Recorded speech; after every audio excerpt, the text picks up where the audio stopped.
چین کی آپ نے جب بات کی مجھے بڑی، میرے اور آپ کے مشترک دوست ہیں ایکسیلنسی چاؤ شیرن جو پنجاب کے کونسل جنرل چین، میں نے فوراً اگلے دن انہیں بھیجا. ظاہر ہے میں نے کوئی نفع تلہ ہی بھیجنا تھا کیونکہ ہمارے لوگ فوراً بات پکڑ لیتے ہیں، لیکن انہوں نے اس بات کو بڑا سراہا تھا. میں نے کہا جی آپ نے ہماری وہ جو فولادی دوستی اور بھائی چارے کی بات ہے اس کو نبھایا، تو ہم اس بات پہ مبارکباد دیتے ہیں. ہفتے پہلے مجھے نا چین جانے کا موقع ملا. جی آپ کچھ گئے بھی تھے؟ جی ہم 6 سال، آپ پچھلے سال شاید گئے تھے.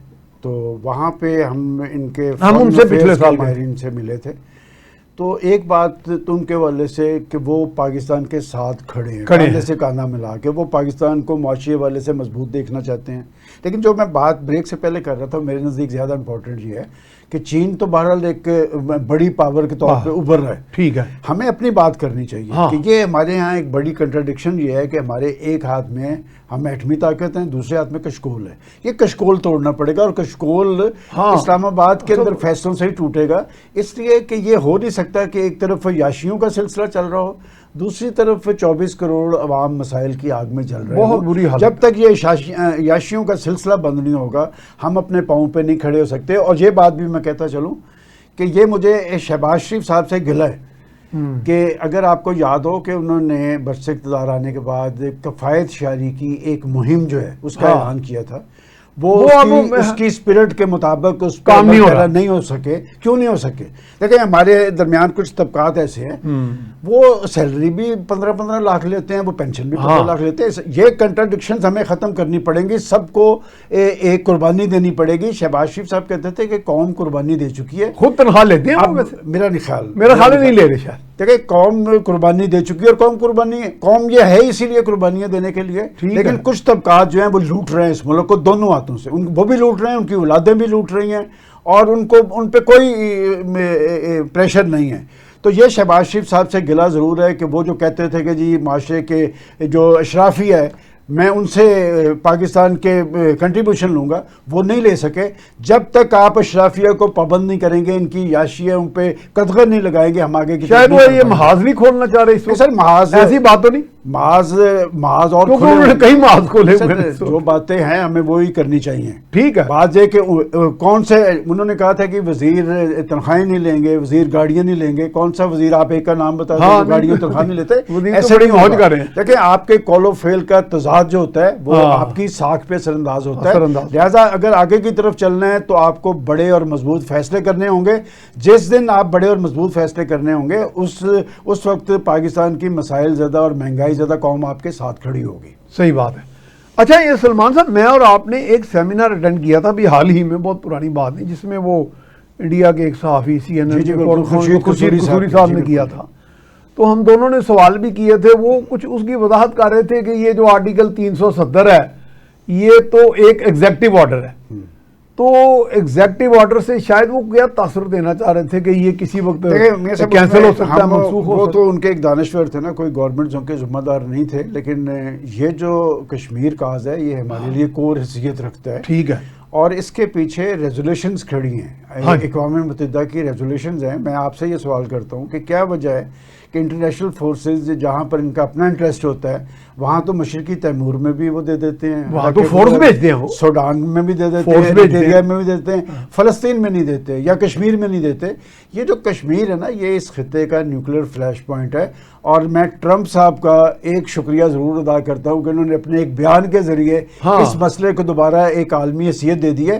لیکن ذمہ دار بھی امریکہ ہے. بات یہ کہ امریکہ کو بڑا رول ادا کرنا پڑے گا. اور جب تک کہ کشمیر کاز کے حوالے سے اس خطے میں کوئی پازیٹیو ڈیولپمنٹ نہیں ہوتی، اس خطے میں امن نہیں قائم ہو سکتا، استحکام نہیں آ سکتا. اور آپ دیکھیں، یہ میں نہیں کہہ رہا، یہ ایک انڈیا کے ایکس آرمی چیف ہے، اگر آپ نیٹ پہ جا کے دیکھیں وہ اپنی حکومت کو کہہ رہے ہیں کہ جی فوج تو ہم نے 8 لاکھ لگائی ہوئی ہے لیکن ہم اس طرح تسلط قائم نہیں رکھ سکتے، اس لیے کہ کشمیریوں کے چہروں پہ ہمارے لیے نفرت ہے.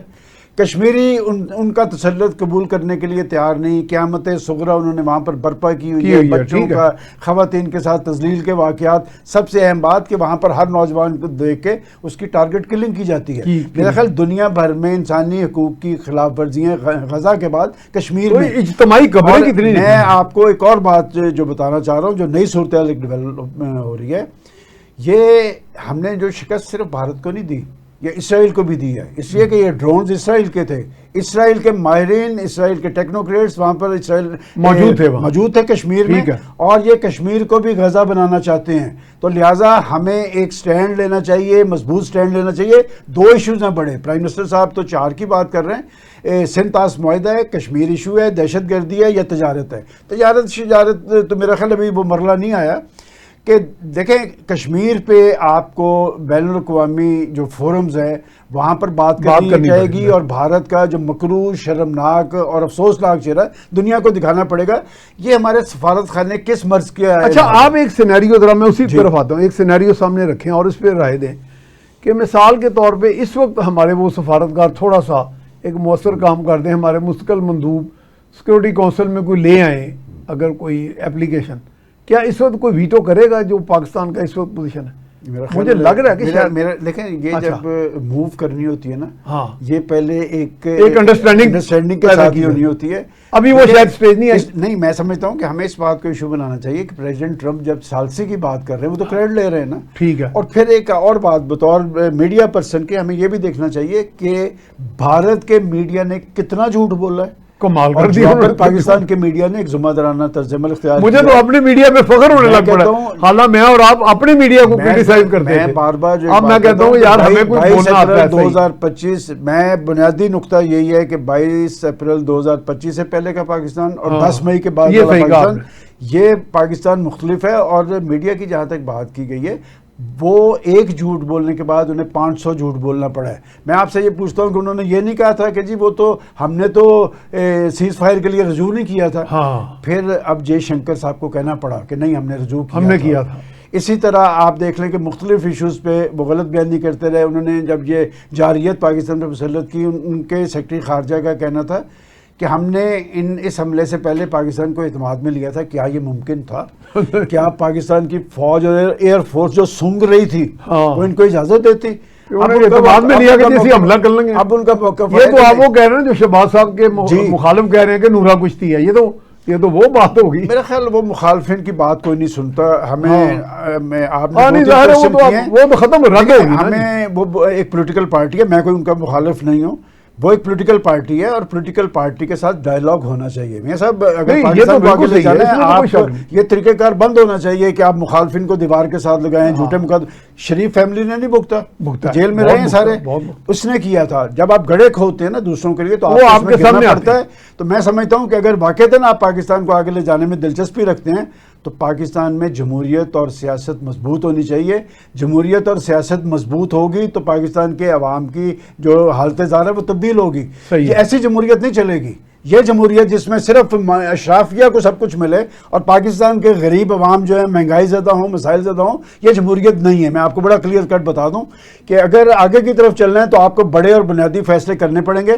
اور افسوس یہ ہے کہ پاکستان کی پولیٹیکل پارٹیز، یہ ایک تلخ حقیقت ہے، آپ بھی چونکہ پولیٹیکل رپورٹنگ کرتے رہے، یہ پاکستان کے عوام کی طرف کیوں نہیں دیکھتے، یہ کسی اور طرف کیوں دیکھتے ہیں؟ یہ روش تو بدلنی پڑے گی. میں اس لیے کہہ رہا ہوں کہ بات یہ کہ جمہوریت وہی ہے جس میں جمہور کی بات ہے اور جمہور کی حالت زار میں تبدیلی ہو. یہ ایک تاریخ کا نادر موقع ہے. ایک آپ کے پیچھے سیاسی قوت کھڑی ہے. میں تو بار بار، میں نے تو ابھی پچھلے دنوں پرائم منسٹر صاحب نے اسلام آباد بلایا تھا کچھ جرنلسٹوں کو، میں نے وہاں کہا تھا کہ اللہ تعالیٰ نے ہمیں ایک سیاسی قوت دی ہے. اس سیاسی قوت کو آپ بروئے کار لائیں معاشی قوت میں ڈالنے کے لیے، لیکن فیصلے مضبوط بنیادوں پہ کرنے پڑیں گے، صرف تقاریر کی حد تک نہیں ہے.